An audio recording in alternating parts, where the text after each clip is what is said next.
So first, public good is maybe defense policy. The defense. So defense is the something individuals cannot provide to everyone, right?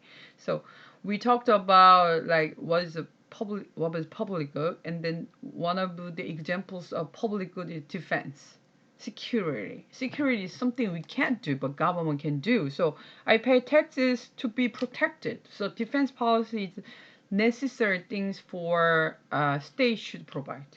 So state spend on defense because for state survival is the most important thing. So we should protect our citizens first. But we should actually discuss whether it's protection or how much the public violence should be allowed to protect citizens. Sometimes we can actually see a lot of videos that in the United States, sometimes police kill the citizen to overprotect, right? So, to what extent this protection is necessary conditions? If you look at the military expenditure by country, the United States is number one, right? So about more than 40%, about 40%, that's what I heard. And China, number two, Saudi Arabia, and look at the rest of the world. But it's Iraq, Israel, Italy, Australia, Brazil, South Korea, it's quite a lot too, right? Germany, Japan, France, United Kingdom, India, Russia. So if you look at the graphs here, then you can see that just top countries in terms of military spending is not many. The rest of the country is only here. So we can call US is number one or great power in the world is because at least in terms of military expenditure, we can say US is number one. It's the most powerful in terms of military power. So we will discuss definitely to protect the citizens. We will watch video and we will discuss. And education policy, is it necessary that state provides education expenditure? So Korea spent a lot of education money, right? So you guys, you are in students of a national university, so you pay a little money. I'm not saying it's little, but I'm saying like compared to private school, you pay less than the private school.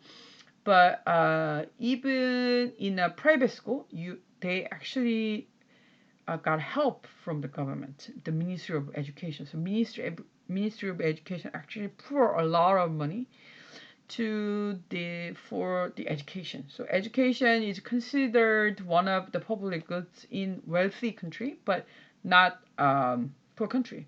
So most government are expected to offer education, but not all countries like that. So illiteracy rate is always problematic, right, for a country to be developed. So if you look at the public education expenditure as a share of GDP from 1870 to 1993, then you can see there are 1, 2, 3, 4, 5 countries, the top number 5, right?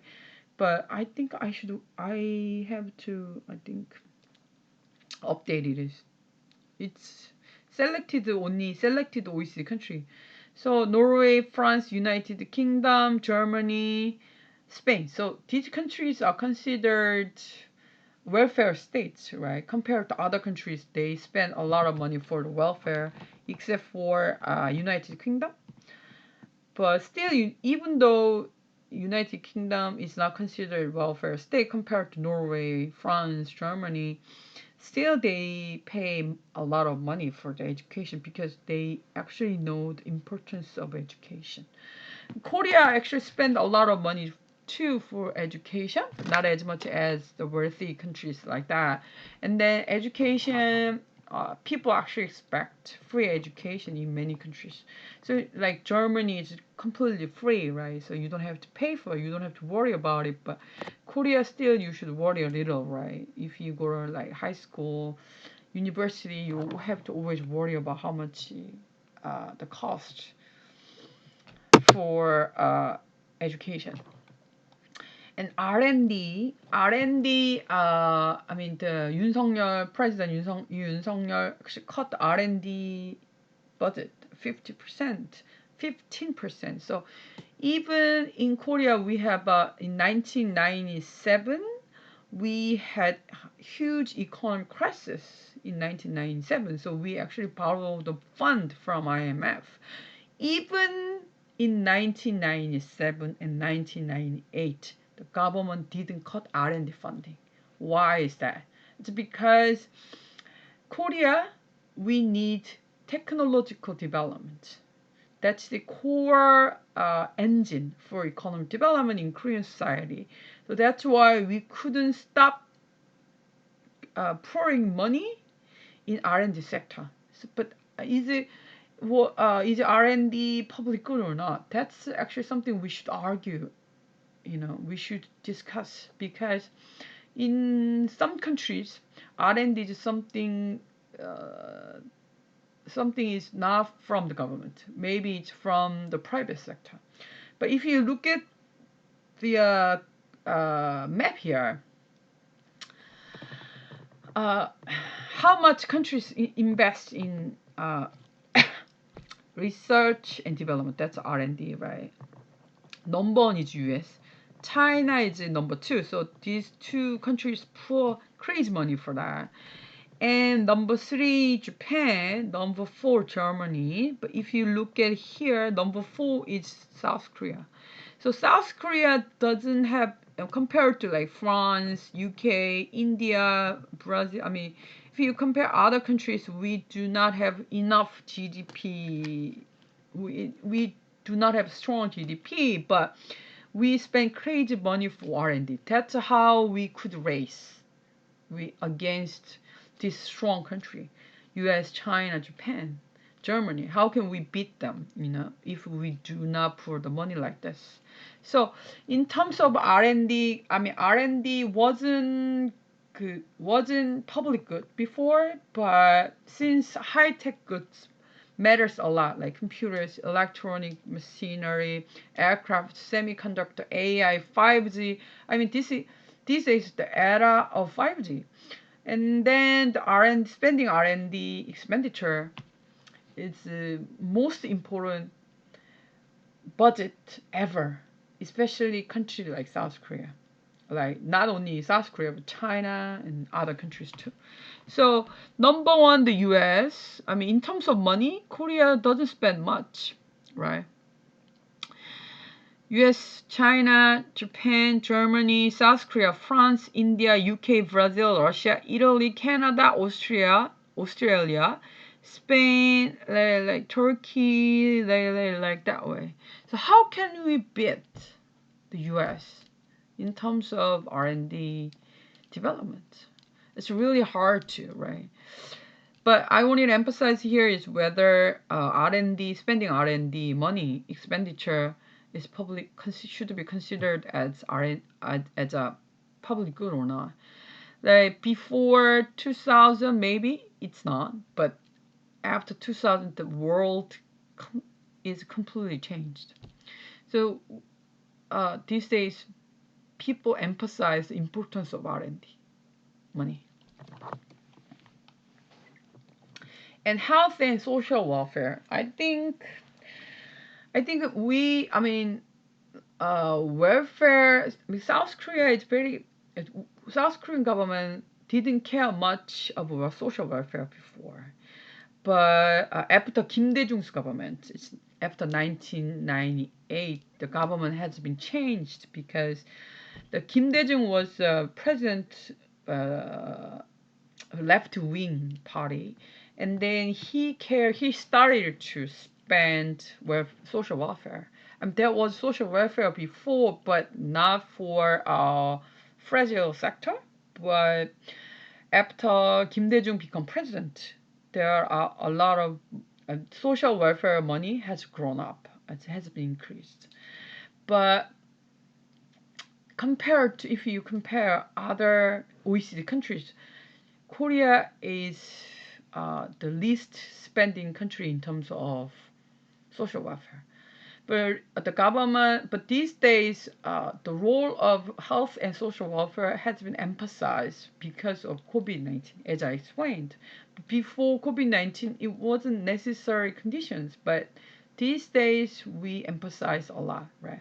So responsibility for health, housing, financial security in old age. So if you become old, then you shouldn't be starved, right? That's the we consider that's the responsibility of the government, and the disabled or disaster like COVID-19. So the government should pay or compensate if someone is ill and if they have a problem of housing, security. I mean, if you get older or disabled, or if they face disaster, the government should provide some public goods for the people. And welfare can be include childcare, medical care, pension, or disabled kind of. There are many things. Then COVID, I mean, if you remember, I'm not sure whether you remember or not, but during the COVID-19, the Moon Jae-in government provided $400 for every Korean citizen, right? That's actually the money that government provide for disaster. That can be considered as the social welfare. Anyway, if you look at the graph, the public social spending as a share of GDP, you cannot see Korea, right? Korea is about 10%. So it's lower than any other OECD countries. I think the lowest, let's try to remember, Korea is the lowest among OECD countries. It's of 10%. It's lower than Turkey even. Turkey is a little bit over 10%, but Korea is less than 10%, or about 10%. So France, Italy, Sweden, Greece, Germany, Japan, Netherlands, United Kingdom, United States, Australia, Canada. So they spend about, like, for instance, France, they spend more than 30% in social welfare. And then Italy, Sweden, Greece, Germany, it's over 25%. So that's a lot of money for the welfare. So, I mean, Korean students, I mean, Korean people say, many Korean people, including me, we do not have baby because we think that we have a weak in terms of welfare. And that's why we do not want to have a baby. And that's one of the reasons, welfare, low spending in welfare.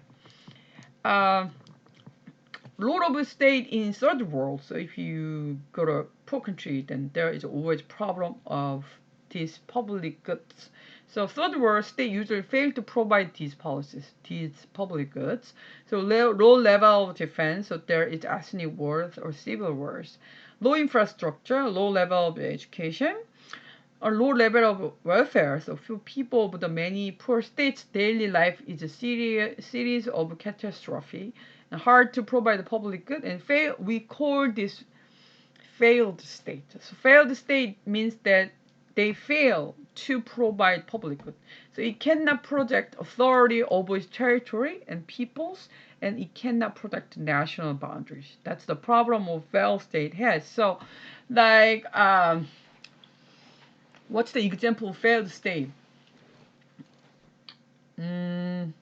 What country who has a war?